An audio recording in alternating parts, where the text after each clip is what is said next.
Okay, so before we start, a couple announcements. We do have our exam 3 question and answer session on Zoom scheduled for tomorrow at 7. I'll send that link out probably later today. And the review session, we filmed it yesterday. It's posted on Learning Suite, so be sure to take a look at that beforehand. That'll help you have questions for that question and answer session. And then a reminder about our writing assignment. You're probably all focused on exam 3, but we also have the writing assignment that we talked about a couple of weeks ago. And next Wednesday is the day when you're going to exchange with one of your classmates for the peer review part of it. So you need to have that summary written a week from today. So make sure that if you haven't located an article yet, make sure that you find one very soon for that summary. So today we'll continue on with alkynes, talking briefly about nomenclature and interesting alkynes.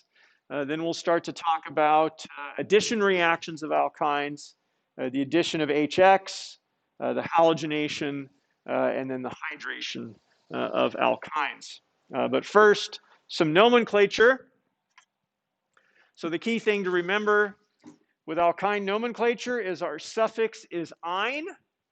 So that's pretty easy to remember, hopefully.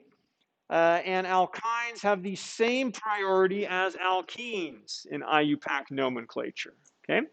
Meaning they have lower priority than alcohols, but higher priority than substituents such as halides or alkyl groups that only show up in the prefixes of the names. So we have here on the screen a few simple molecules that illustrate some principles of alkyne nomenclature. The one here on the left is pretty self-explanatory. This one shows us how we would name an alkyne as a substituent on a ring. So it would be called an alkynyl group. In this case, it's an ethynyl group. Okay. And then a diene. So we use the di and tri and tetra prefixes when we have more than one alkyne present in a molecule. And then here you see what happens if we have an alkene and an alkyne in the same molecule. We have two suffixes in that case. Fortunately, they're going to be in alphabetical order. So the "-ine" suffix comes first, and the "-ine" suffix goes second. So it's an "-ene-ine". And then we have numbers. And when we have both an alkene and an alkyne in the same molecule, because they have the same priority, we're going to number from the end of the chain that gives either the alkene or the alkyne the lower number. So whichever one is lower, in this case, having the alkyne on the end means that the lower number goes to the alkyne, and this is our name. If we're using the old system, the one I prefer, it would be 5-methyl-4-hexene 1-ine, and then this is the new version, okay? So based on these examples, let's do a couple of our own here on the board. So one thing that's a little more challenging with naming alkynes is sometimes it's harder to count the carbons because our brains are used to seeing chains of carbons in a zigzag form, in a staggered conformation. But because of the linear geometry of an alkyne, we end up with 4 atoms in the same in a linear fashion because of the linear geometry of the sp carbons. So how many carbons are there in this chain that I'm pointing at? 7. 1, 2, 3, 4, 5, 6, 7. Exactly. Okay. So our parent name is going to be hept. It has an alkene and an alkyne. So it's going to be heptenine. And we're going to need a number in front of the heptene and a number in front of the ine. So what number will we put in front of the heptene? A 1, okay, because the alkene is on the end of the chain in this case, in contrast to the example up here on the screen. So we put a 1 in front, and then what number goes here in front of the ine? We're going to have a 5. Okay, very good. So some of you nomenclature junkies might ask the question, what do you do if it would be the same? If the alkene and the alkyne would have the same number? I know you're going to ask the question, but I beat you to it. So the answer is that the alkene gets the lower number. So IUPAC has decreed that the alkene would get the lower number as opposed to the alkyne. Okay, and the easy way to remember that is the ene comes before the ein in the alphabet, so you would give the alkene the lower number. Okay, so this example right here, how many carbons? 5. Okay, so that's going to be pentene ein. What number is going to go in front of the pentene? We're going to put a 1 because the alkene gets the lower number. And then what number is going to go here in front of the ein? 4. So this is 1 pentene, 4 ein. Okay. Any questions about alkyne nomenclature? Yes, please. Diene. Yes, it's not the easiest thing to say with those two vowel sounds next to each other, but yes, it would be a diene. Okay, other questions? Yes. Yeah, so the alcohol would have priority over the alkene and the alkyne, so it would be an ene, ein, all. So yeah, that's what it would be if we had something like that, an ene, ein, all. And the alcohol would carry priority for the name. You would number from the end of the chain that gave the lower number to the alcohol. Okay, so physical properties of alkynes. We really don't have anything new to say. They're going to be nonpolar, not soluble in water, van der Waals forces. They are more polarizable than alkenes. We mentioned that on Monday, but nothing else really unique about them. There are several interesting alkynes, both synthetic and naturally occurring. Interestingly, the simplest alkyne, acetylene, does not occur in nature. It is very easy to synthesize from naturally occurring materials, but it is not a compound that exists in nature. It was discovered back in the 1830s, but discovered through synthesis as opposed to directly from nature. So acetylene is a gas. Does anybody know what acetylene is used for? Yes. Welding, exactly. So it's referred to as oxyacetylene welding because if you mix oxygen gas and acetylene gas in the right proportions, you can get a really, really hot flame, about 3,300 degrees Celsius, incredibly hot flame, hot enough to melt steel, and therefore because you can melt steel and melt other metals and then jam them together and have them be fused or welded to each other, that's why acetylene is used in welding. So you get an acetylene torch. The flame coming out of it is from a mixture of oxygen and acetylene burning, and then you can melt your metal and weld it together. Okay, so that's the main use of acetylene. It's also a bright flame, and so 100 years ago or so, before the advent of batteries, miners' lamps used acetylene. They had a little chemical apparatus that would allow them to slowly generate acetylene that could then be burned to give a bright light that would allow these miners to see inside the mines. And similar acetylene generators were used to provide light for rural homes before electricity was available all over the US. So you would have homes that weren't connected to the electricity grid, they could still be lit using acetylene. So formerly used for lighting, currently used for welding. Okay. So another interesting alkyne, the book mentions this one as well. Norethindrone is the first oral contraceptive, and it has an alkyne here. And many, if not most, oral contraceptives do contain alkynes in their structure. So here on the screen we have some of the common sex hormones. These compounds are all steroids. Back in chapter 4, we introduced the steroid ring system to you. We talked about cholesterol, the first steroid we mentioned in class. So whenever you have 3 6-membered rings and a 5-membered ring fused together, you have the steroid ring system. And because of those fused rings are not flexible, they cannot undergo ring flipping. The functional groups on a steroid ring system are located in very well-defined positions in space, and therefore are able to interact very specifically with biomolecules. And that's why steroids are so plentiful in biochemistry.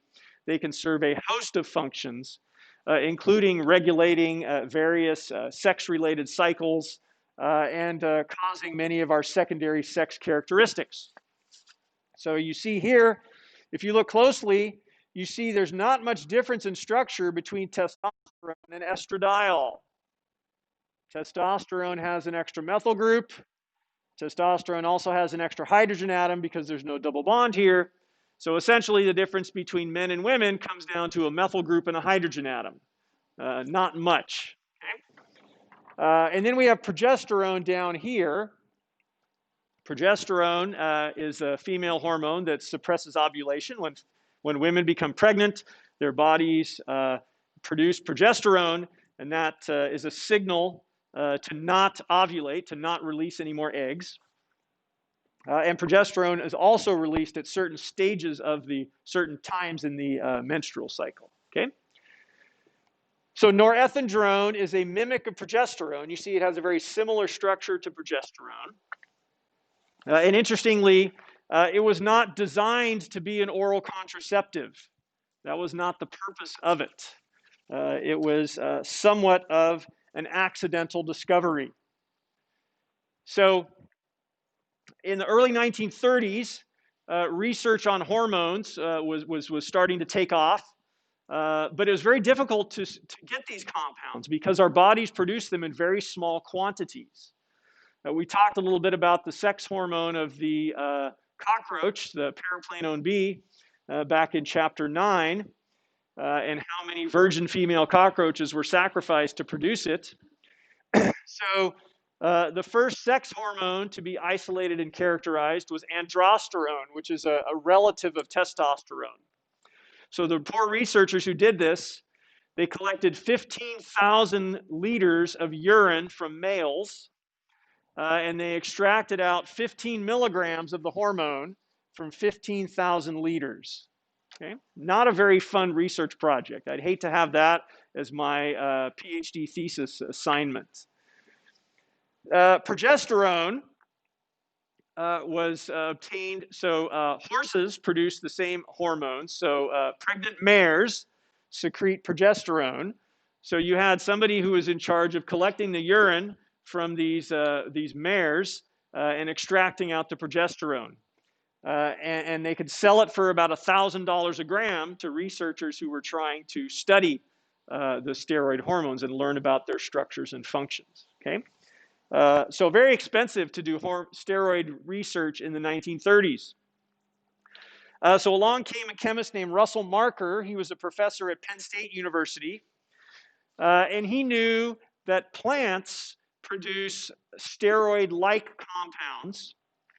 And he was a skilled organic chemist. So his hypothesis was that he could isolate steroid-like compounds from plants that produce them in more abundant quantities, and then he could perform reactions in the lab to convert those plant steroid-like substances into the actual human and mammalian steroid hormones that could then be studied.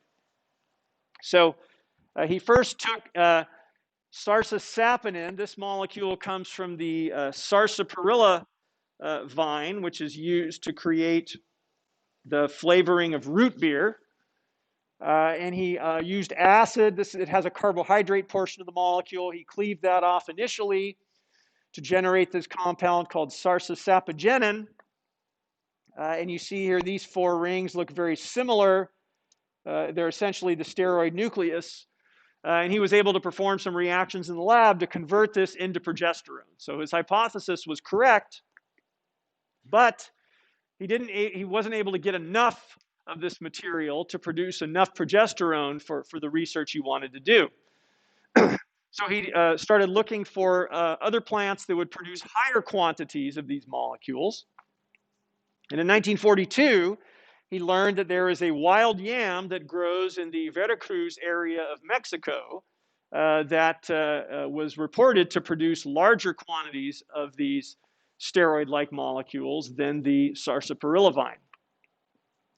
So he asked the Mexican government for permission to go harvest these yams. World War II was going on at the time, and they didn't really want him to do that, so they denied him permission. But Marker was not easily deterred. He went to Mexico anyway. The story I've heard indicates that he bribed some customs officials, he bribed some law enforcement officials, he bribed whoever he needed to be able to carry his bags of Mexican yams across the border to get back to America. And so once he got back to his lab at Penn State, he had his bags of yams, and he was able to extract out the steroid-like molecules from those yams. He got a compound called diosgenin, which is not quite the same as sarsaparilla, but very similar. And through some reactions we won't go through the chemistry of, he was actually able to make progesterone, and he was able to make pretty good quantities of it this time. So he felt that this process should be commercialized, but surprisingly, there were no U.S. pharmaceutical companies willing to do it. I think they were afraid of maybe not having a reliable supply of the yams from Mexico. So Russell Marker at this point quit his job at Penn State. He withdrew all of his life savings from the bank, and he moved to Mexico and started his own company, in which he was paying farmers to cultivate these yams, to domesticate and cultivate the yams, and then he was producing progesterone and other steroid hormones from this molecule diosgenin. He was actually able to sell progesterone for $1 a gram instead of $1,000 a gram. So he cut down the cost considerably. And so now more and more people around the world could do research on steroids. And to this day, these wild yams are cultivated in Mexico as a source of steroid hormones. So to continue on, Marker decided that he wanted to make derivatives of progesterone. So progesterone was being given to women in the 1940s who were at risk of miscarriage. It was believed, and I don't think it was proven to be correct, but at the time it was believed that progesterone would reduce the risk of miscarriage because of its impact on ovulation. They thought that that was connected to miscarriage, but of course miscarriages can happen for a variety of reasons. But that was the reason. The problem is progesterone is not stable in our digestive system. It falls apart, it gets degraded in the stomach, in the acidic environment of the stomach.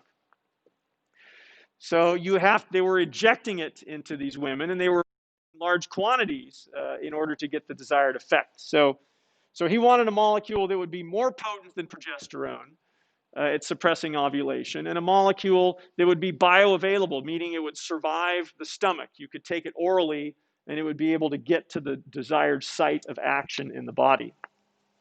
So he teamed up with Carl Djerassi, who was a chemist from Wisconsin, who then moved to Mexico to work with Marker, who was an expert in steroid chemistry.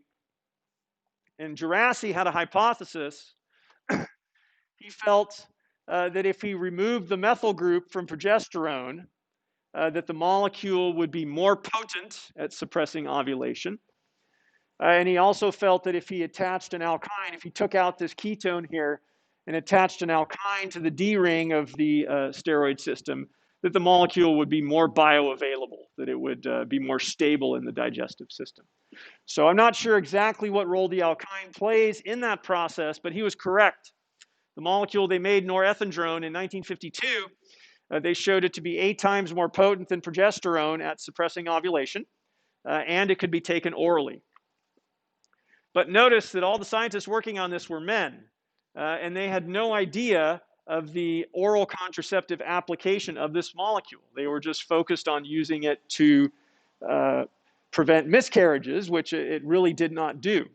But around that time, in the 1950s, you had the rise of some women's rights, women's liberation organizations in the US that were fighting for more rights for women.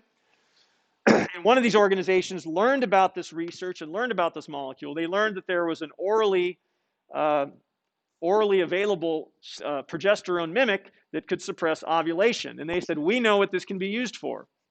And so at that point, they started promoting its use as an oral contraceptive. And by the mid 60s, you had millions of women taking it. Okay?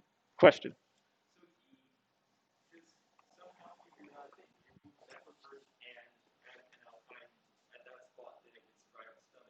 Yep. That's a good question. I don't know how he came up with that hypothesis. He knew much more about steroids than I do. So I'm not sure how he came up with that hypothesis, but that's the sort of thing that medicinal chemists in the pharmaceutical industry do. They look at a molecule and they say, you add a methyl group here, put on an OH here, take this off. We're going to end up with something that's either more potent or something that's going to be more stable. So a lot of that comes with experience. A lot of it's trial and error.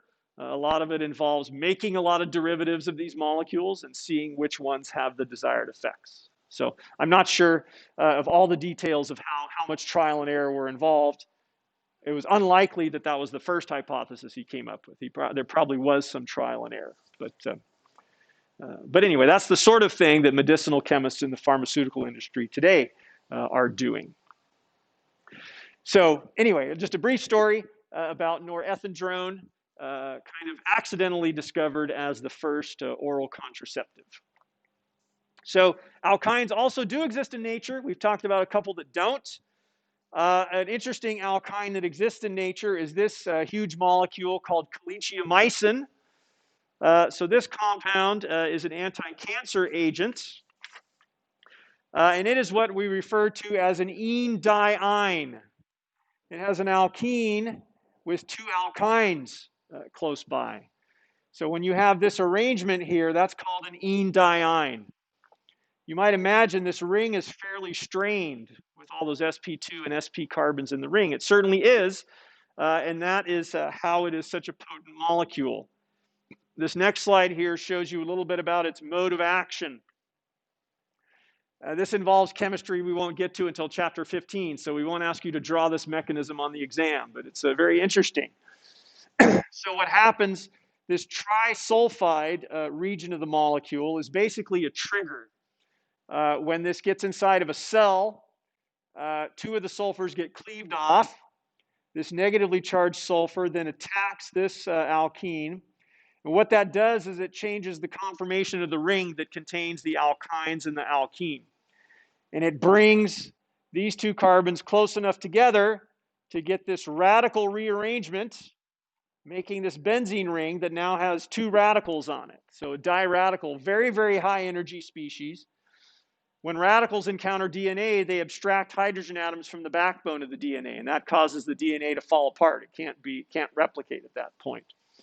And so if you look back at the structure of calicheamycin, all of these functional groups are designed to cause it to bind to DNA in the right location so that when that reaction occurs, that rearrangement occurs, the radicals are in close proximity to the DNA backbone to damage the DNA. So that the DNA cannot replicate. So very interesting kind of alkyne. Enediene, we won't ask you to draw the mechanism, but interesting nonetheless. Okay? So alkynes, both natural and unnatural, play very prominent roles in our daily lives. But let's talk about the chemistry of alkynes now. First, how alkynes are prepared. What reaction have we learned for preparing alkynes? This came from chapter 8. Yes. Okay. So we have a dihalide, either a vicinal dihalide with the halogens on adjacent carbons or a geminal dihalide with the halogens on the same carbon. We treat that with two equivalents of a base, and it has to be an extra strong base. And then we get an alkyne. That's called double dehydrohalogenation. So we could take a geminal dihalide, but if we have the two halogens on the same carbon, we want to make sure there's only one type of beta hydrogen in the molecule. So we would want a compound such as this that only has one type of beta hydrogen, so we know exactly where our alkyne is going to go. And the base we learned that works well for this reaction is sodium amide, NaNH2. We're going to need 2 equivalents of that base to be able to make the alkyne. Okay. So that would allow us to make this particular alkyne. And then we could take a geminal dihalide, something like this, dibromide. We can also use potassium tert butoxide as long as we use DMSO as our solvent. DMSO is our best polar aprotic solvent, solvating our cation but not our anion, giving us our most basic tert butoxide. So this combination also will perform a double dehydrohalogenation. And when you have the vicinal dihalide, you're going to form the alkyne between the 2 carbons that bear the halogens. Okay? So that's how we make alkynes. Question?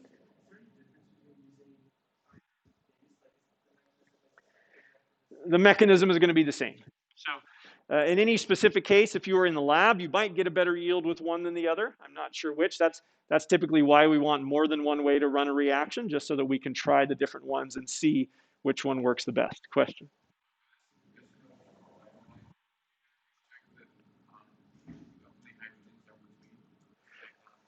Yeah, it's going to deprotonate the ones in between, or on the bromines, on the carbons bearing the bromines to make the alkyne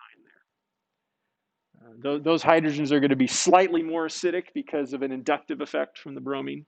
So, so that's going to allow you to make the alkyne just where between the carbons of the bromines. So how do we make vicinal dihalides? What are the precursors? What compound can we make a vicinal dihalide from in one step? Yes? Okay, so we can take an alkene, react it with bromine or chlorine, and that would give us a vicinal dihalide, dibromide in this particular case, and then we would treat that with 2 equivalents of NaNH2 or tert butoxide and DMSO, and that gives us our alkyne. So a 2-step process to go from alkenes to alkynes. We can see that here in the sample problem from the book. As nice as it would be, we don't have a reaction that allows us to magically pluck the 2 hydrogens out of an alkene such as A and directly go to an alkyne. So what we do instead is we brominate, making our vicinal dibromide, treat that with 2 equivalents of NaNH2, giving us our alkyne. As we'll learn on Friday, alkynes play a central role in multi-step synthesis problems. And so this is going to be very important to you. You're probably going to have to synthesize an alkyne and then use that alkyne in a later step in a synthesis. So knowing how to go from an alkene to a vicinal dibromide to an alkyne will be very important to you, I promise. And then, of course, we need to know how to make alkenes as well. We've learned various ways of doing that. Okay? So before we go on to the addition reactions of alkynes, let's talk briefly about the acidity of alkynes. A terminal alkyne is a weak acid, but it is the most acidic of our hydrocarbons. Okay?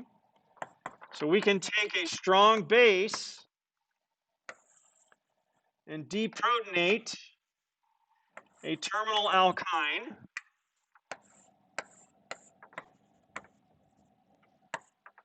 That gives us something known as an acetylide ion. And then, of course, we get the conjugate acid of whatever base we were using. Okay? So our terminal alkynes have pKa's pretty close to 25. So if we want this acid-base equilibrium to be favorable, we need to use a base whose conjugate acid has a pKa higher than 25, so that this acid would be a weaker acid than the alkyne. That's the way to make this equilibrium favorable. Okay? So there are two bases that we've learned that fit that criteria. So one is NaNH2, or sodium amide. What's the conjugate acid of NaNH2? Ammonia. Okay? Ammonia is a pretty weak acid. The pKa of ammonia is 38. Okay? So this is a favorable equilibrium if this is NH2 minus. Okay, so NaNH2 can be used to deprotonate a terminal alkyne and make an acetylide ion. Okay? The other base that works is sodium hydride. We learned that that was a good way of deprotonating alcohols to make alkoxides. The nice feature of using sodium hydride is its conjugate acid is hydrogen gas. It just bubbles out of the reaction mixture. You don't have to worry about separating it. And the pKa of hydrogen, the conjugate acid of hydride, is 35. So both of these are weak enough acids, and therefore the bases are strong enough bases that they can deprotonate an alkyne and make an acetylide ion. So once you have an acetylide ion, that is a very strong base itself, based on the pKa of the alkyne, and it is also a strong nucleophile. And we'll talk more about that on Friday, but it's capable of participating in SN2 reactions. However, because it is a stronger base than other nucleophiles we've seen in SN2 reactions, it will only undergo substitution with primary alkyl halides. It will undergo elimination with both secondary and tertiary because of its extra high basicity. So an acetylide will undergo two types of substitutions. It will undergo SN2 reactions with primary alkyl halides. It will also undergo ring openings with epoxides. Okay? And we'll talk about that chemistry on Friday. But now we're going to focus on the addition reactions. The addition reactions that alkynes will undergo. So we'll start with hydrohalogenation with the addition of HX to an alkyne.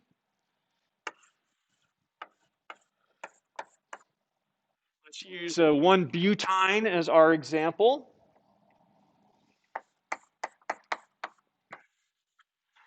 So if we use one equivalent of HX, we learned Markovnikov's rule in chapter 10, where we learned that you protonate the less substituted carbon of an alkene to make the more substituted carbocation. With alkynes, we also protonate the less substituted carbon of the alkyne. And so that means that we end up with the more substituted alkyl halide. Okay? So if we have one equivalent of HX, we're going to generate a vinyl halide.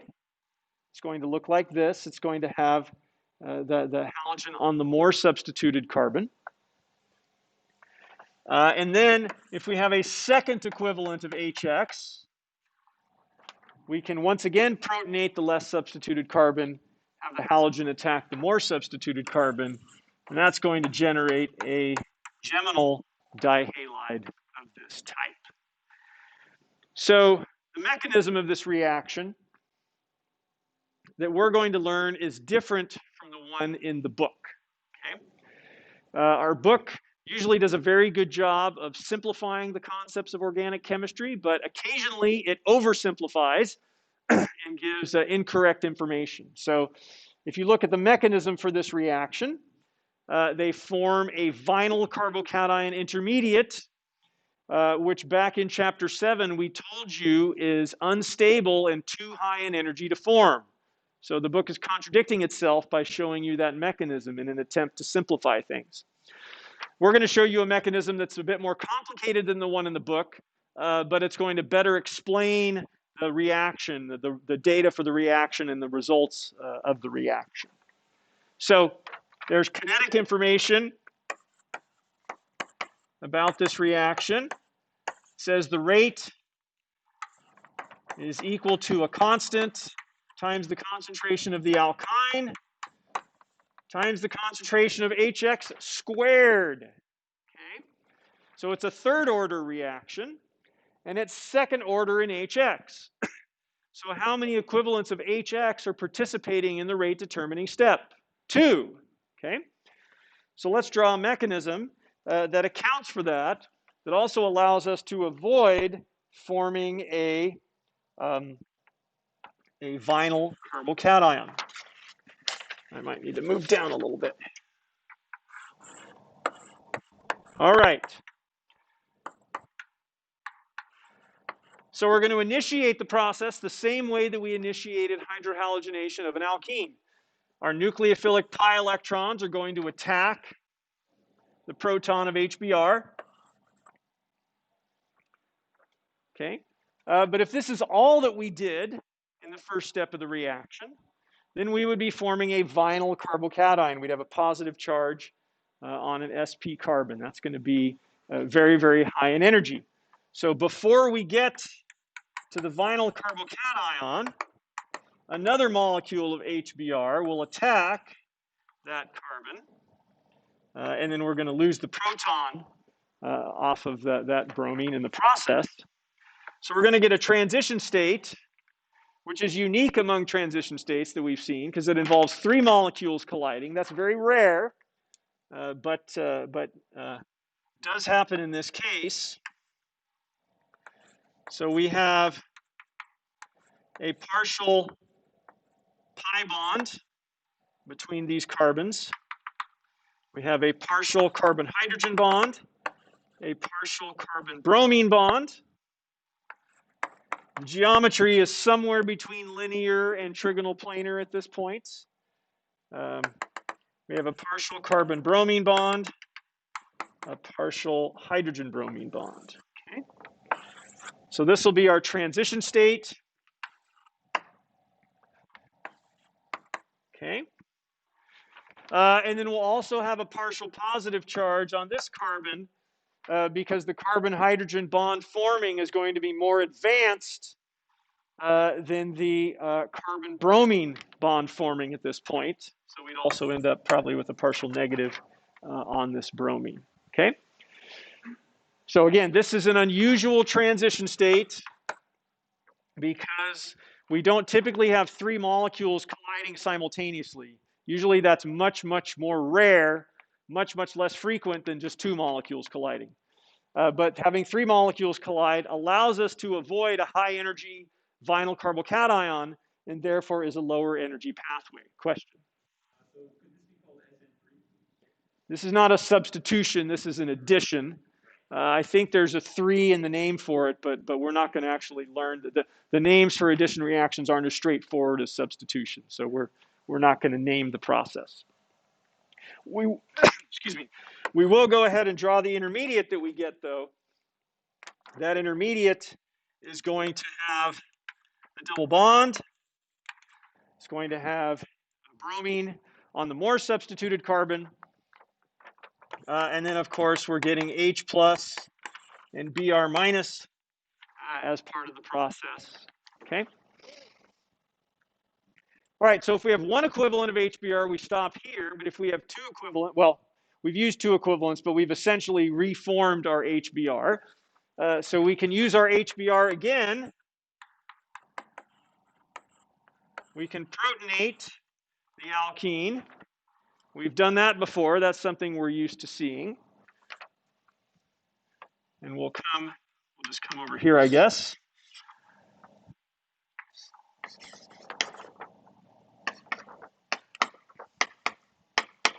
Okay.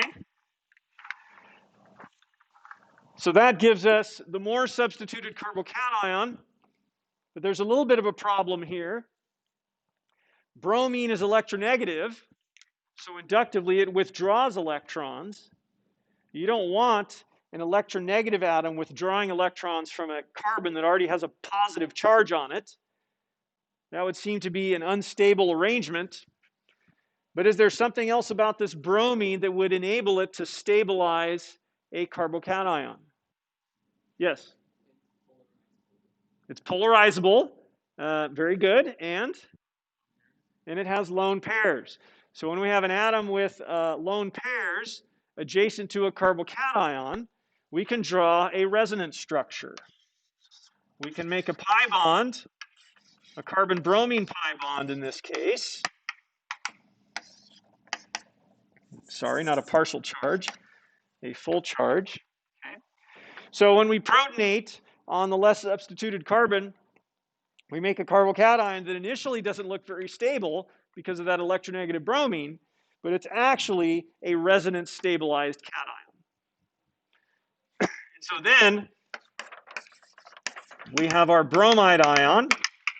Our bromide ion is able to attack the resonance stabilized cation and give us the final product. And when you're drawing this mechanism, you wouldn't have to draw both resonance structures. You could draw the bromine attacking the carbon on this resonance structure and get to the product in basically the same way. Okay? So whenever we have a resonance stabilized intermediate, you could draw the mechanism with either of those intermediates. It wouldn't matter. If we think about the hybrid structure, the hybrid of this carbocation would look like this, with a partial double bond between carbon and bromine, with partial positive charges on the carbon and the bromine. Which of our two resonance structures is more stable, the one on the left or the one on the right? Which one? The right. Why? Okay, so we don't have the octet over here. All of our atoms in the one that has the positive charge on the bromine contain the octet. So this resonance structure is more stable than that. So which of the atoms will have a bigger partial charge, the carbon or the bromine? The bromine will. So this hybrid structure will look more like the major contributor than the minor contributor. Okay? Any questions about the addition of HX to alkynes? Yes, please. Double bond there. But normally we said with alkenes, a double bond doesn't react with nucleophilic atoms, only with electrophilic atoms. Right. Because it's a double bond. So I'm just trying to remember what exactly is happening. Are you talking about this? Yeah, exactly. So this is a double bond where one of the atoms is positively charged. And so this double bond is definitely electrophilic because it contains a positively charged atom. So it's electrophilic, but then that bromine that is attacked, the bromide that's attacking it to attach on, is nucleophilic, so it's attacking that partial positive charge. It's attacking the atom adjacent to the one that has the positive charge, and then we're pushing the pi electrons onto the positively charged bromine. That's how it's working. So you're right, it is a little different from what we've seen before with alkenes, because this is not an alkene, this is a carbon-bromine double bond, and that bromine has a positive charge, so that makes this carbon very electrophilic. If you look at the hybrid, you see that it does indeed have that partial positive charge, so you can see the electrophilicity of that carbon. Okay, good question. So let's look at the halogidation of an alkyne.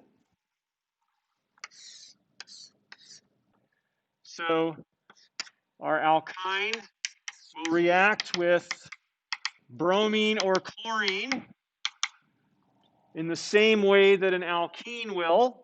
Pi electrons attack, break the chlorine-chlorine bond. A lone pair on the chlorine that gets attacked can come back down, generating a halonium ion. That's going to be a slow step.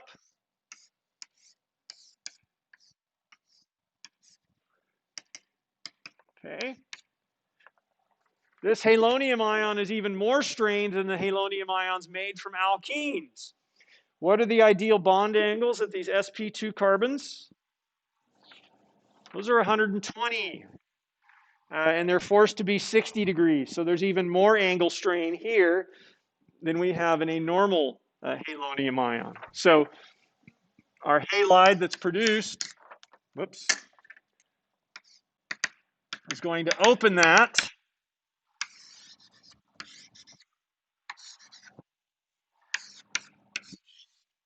And you're going to generate a trans dihalide.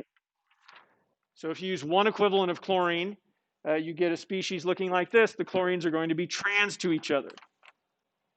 But if you have a second equivalent, we can do the same thing. I'll draw the double bond over here. Actually, let's not have that arrow hitting the lone pair, because we need to use the lone pair to make our second halonium ion.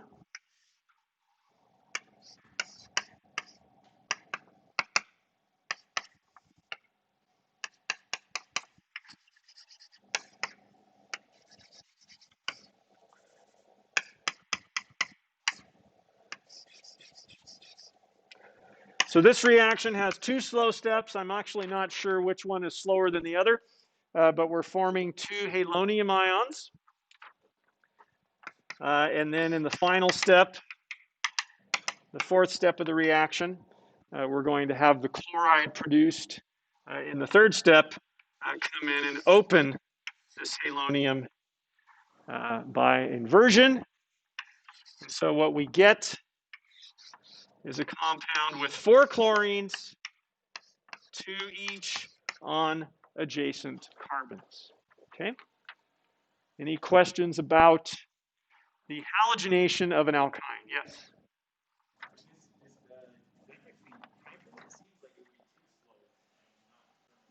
It certainly does happen.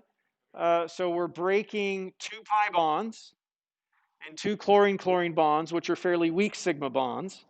And we're replacing those 4 bonds with 4 carbon-chlorine bonds. So it is thermodynamically favored. Even though it looks kind of funny with that strained intermediate. Yes? Yeah, so the halonium ion formation is always, it was slow in the alkene. That was the slow step when we halogenated alkenes. And it's the slow step when we halogenate alkynes as well. All right.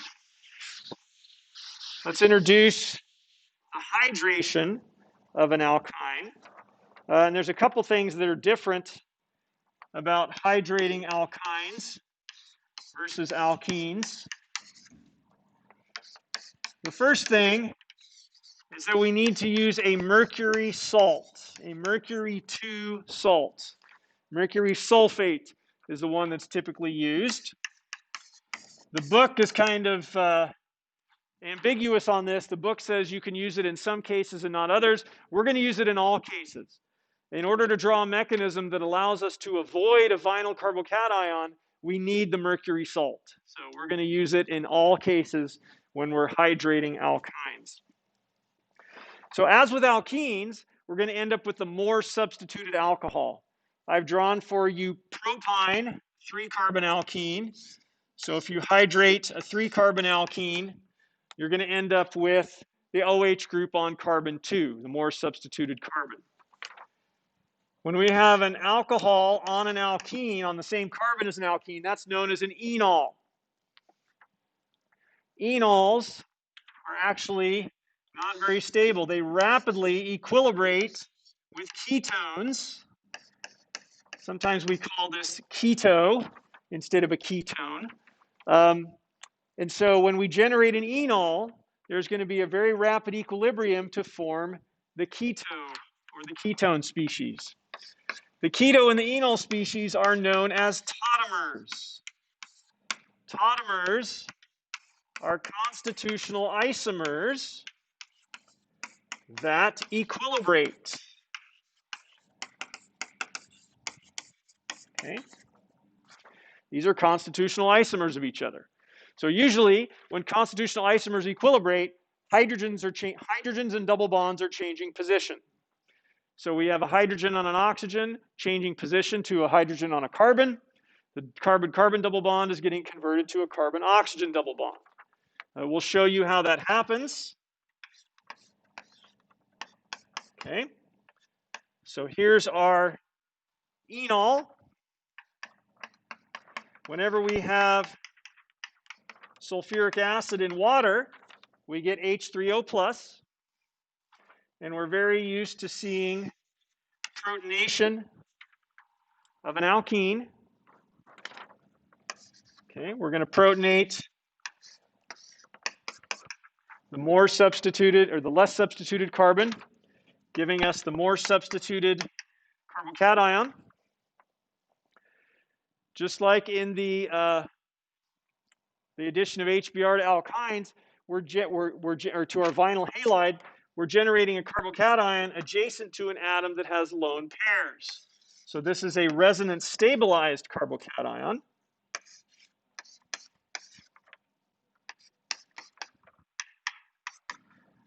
Okay. And then we can use the water to deprotonate the oxygen, and that's what gives us our ketone. Okay? So 2 steps: protonation of the alkene, followed by deprotonation of the oxygen of this resonance stabilized cation. That's how we get from an enol to a ketone, or a ketotautomer. This is called tautomerization.